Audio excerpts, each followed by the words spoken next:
नमस्कार, मी संजय बोकरे. आपण पाहताय जनप्रवास लाईव्ह. आज विषय घेऊन आलोय मुंबईतले शिवसैनिक, कट्टर शिवसैनिक, ठाकरे गट, उद्धव ठाकरेंना मानणारे, बाळासाहेब ठाकरेंना मानणारे, हे प्रचंड संतप्त झालेले आहेत. आणि ते ठाकरी भाषा माहिती आहे, ती सगळ्यांनाच अवगत झालेली असते शिवसैनिकांना.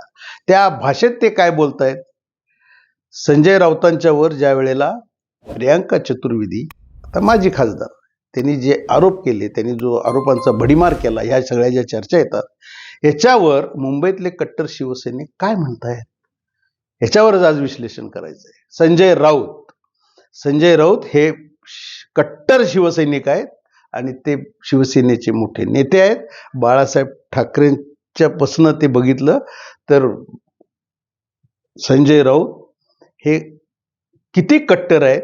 आणि आज ते आहेत, त्यांची जी बॅटिंग चालू आहे ना शिवसेनेसाठी, जे लढतायत, रोज जे बोलतायत, जे विरोधकांच्यावर हल्ले करतायत, आणि असे हल्ले की सळो की पळो करून सोडतायत, हे शिवसैनिक बोलतायत बरं का. हे शिवसैनिक मुंबईतले बोलतायत.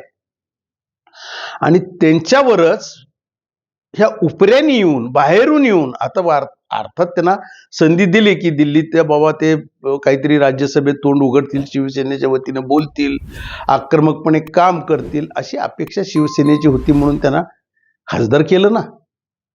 उद्धव, आदित्य ह्या नेतेमंडळींनी तिला मुभा दिली. ती चांगलं शिवसेनेचं वातावरण चांगलं झालं पाहिजे, दिल्लीमध्ये अशी बोलणारी व्यक्तिमत्व हवीत, ह्या उद्देशानं त्यांना प्रियांकांना संधी दिलेली होती.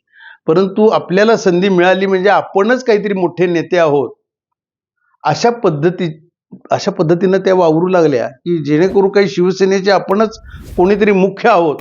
आणि संजय राऊतांना म्हणजे कसं डावलायचं, कसं त्यांच्याबद्दल आरोप करायचे, हे सगळं जे एक एक चालू झालं, हे सगळं आता उघड व्हायला लागलेलं आहे. संजय राऊत हाच खरा धनुष्यबाण आहे शिवसेनेचा, असं आता शिवसैनिक बोलतायत. त्यांच्यावर आरोप केल्यानंतर आता कोण गप्प बसायला तयार नाहीये. उद्धवजींनी तर डोक्याला हात लावून बसलेले, कारण त्यांनाही हे पटत नाही आहे. संजय राऊतांच्यावर त्यांचं किती प्रेम आहे, एकमेक दोघं किती भावासारखं वागतात, हे आम्ही सगळ्यांनी बघितलेलं आहे. त्यावेळेला या प्रियांका आता ते ठाकरेंच्या एक शिवसैनिक तर म्हणाला, या प्रियांका चतुर्वेदी म्हणजे तोंड गायचं आणि गुण गाढवायचे म्हणले. म्हणजे ह्या टोकाला आता शिवसैनिक काय बोलणार, अशा पद्धतीची भाषा असतेच त्यांची. म्हणून सगळ्यात महत्वाचं असं आहे की उद्धवना मुख्यमंत्री करण्यात किती मोठा रोल होता संजय राऊतांचा. आज ठाकरे घराण्यातलं कोण निवडून येऊ शकत नाही. कोण मुख्यमंत्री होतं ह्यांच्यातलं? नुसतं बसून मातोश्रीवर बसायचं आणि लेक्चर, अशी टीका पण होत होती का नव्हती? काँग्रेसकडनं टीका होत होती, पवारांच्याकडनं पण टीका झालेली आहे, निवडून यावं लागतं. मग उद्धव ठाकरे मुख्यमंत्री झाले, शरद पवारांनी ताकद दिली, शरद पवारांनी आणि संजय राऊतांनी बरोबर प्लॅन केले. संजय राऊतांचं डोकं त्याच्यामध्ये बऱ्यापैकी होतं. ते किती पळापळी करत होते. अजितदादा मधूनच गेले, त्यांचा तो पहाटेचा शपथविधी गाजला. त्यावेळेला हतबल झाले ते उद्धवजी. संजय राऊतच खंबीर राहिले ते ना, परत शरद पवारही खंबीर राहिले. मग उद्धवना मुख्यमंत्री करण्यात एवढा मोठा रोल असणार आहे ना, त्यांना संजय राऊतांनी असं का बोलावं, संजय राऊतांनी त्यांचं का नाव घ्यावं, एवढी मोठी प्रियांका, असं आता शिवसैनिक बोलतात. या चतुर्वेदीने एवढी ताकद दिली कोणी? कुठली ऊर्जा आली या बाईकडं, असं बोलायला लागलेत. प्रियांका चतुर्वेदींनी वास्तविक उडी मारायची असेल शिंदे गटात तर लवकर मारावी, हे राजकारण असेल तर, असं बोलतात. आता तिथनं परत चाव्या मारल्या गेल्या असतील, त्या राजकारण करू. आता सध्या काय झालंय, एकनिष्ठपणा आमच्या रक्तात काँग्रेस आहे असं पूर्वी म्हणायचे बघा लोक, आणि त्याच्या पद्धतीनं वावरायचे, म्हणजे घरदार विसरून जायचे काँग्रेससाठी. हे बघितलेलं आहे आपण. म्हणजे पक्ष किती महत्वाचा होता त्या काळात, जुन्या काळात, हे बघितलेलं आहे. आता तसं कुठंच काही बघायला मिळणार नाही. काँग्रेसमध्ये पण नाही, कुठल्याच पक्षात मिळणार नाही. भारतीय जनता पक्षामध्ये तर नाहीच नाही. तिथं सत्ता आहे म्हणून आता सगळे चिकटून आहेत. ते गोळाला कसे मुंगळे चिकटून बसतात तसे. सत्ता गेली तर तिकडनं पण उड्या मारतील, परत काँग्रेसकडे येतील. कोण सत्तेत असेल तिकडं जाणार. एकनिष्ठतापणा हा संपलेला आहे. आणि चतुर्वेदींनी संजय राऊतांना याची अक्कल शिकवण्याची गरज आहे का? या चतुर्वेदींनी, संजय राऊत सुद्धा अजूनही आदित्य ठाकरे आणि संजय राऊत ही भांडणं होणं, त्या घरात फूट पडणं असं होईल अशी अवस्था आत्ता नाही. पक्षप्रमुख म्हणून उद्धव ठाकरेच निर्णय घेतात. उद्धव ठाकरेंनाच ते अधिकार आहेत आणि आता ही फाटाफूट करायची आणि राहिलेली उरली सुरली उद्धव ठाकरेंची शिवसेना गुंडाळून टाकायची. ह्याच्या मागं राजकारण असू शकतं आणि एकनाथ शिंदेची ताकद याच्या मागं असू शकते. अजून त्याच्यावर मी स्पष्ट बोलणार नाही, पुरावे उपलब्ध झाल्याशिवाय बोलणंही चुकीचं आहे. आणि ही प्रियांका चतुर्वेदी कोण लागून गेली म्हणतात आता शिवसेनेत. संजय राऊतांच्यावर टीका करणे एवढी मोठी ती नाही आहे.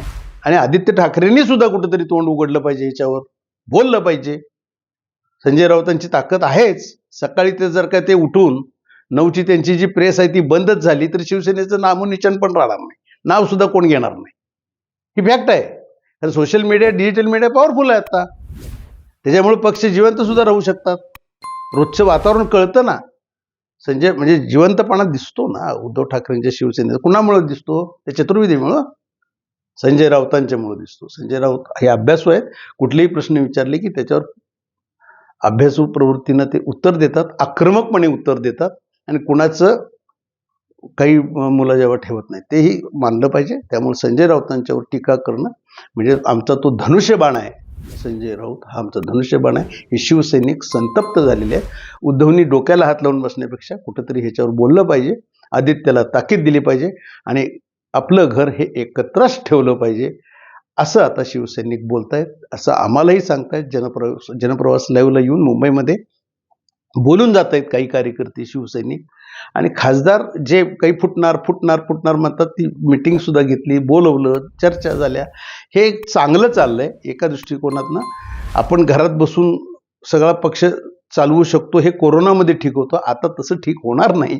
आपल्याला बाहेर पडावं लागेल. आदित्यने बाहेर फिरलं पाहिजे, गेलं पाहिजे आणि संजय राऊत यांच्यासारख्या अभ्यासू माणसाकडनं ती ताकद घेतली पाहिजे.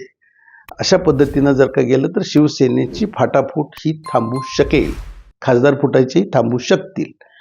आज ह्या निमित्तानं मी हे विश्लेषण केले. याच्यावरून संजय राऊत हे नक्कीच इथनं पुढच्या काळात शिवसेना उद्धव ठाकरेमध्ये फूट होणार नाही याची दखल घेतील अशी अपेक्षा करूया. आज इथंच थांबू, उद्या पुढच्या भागात.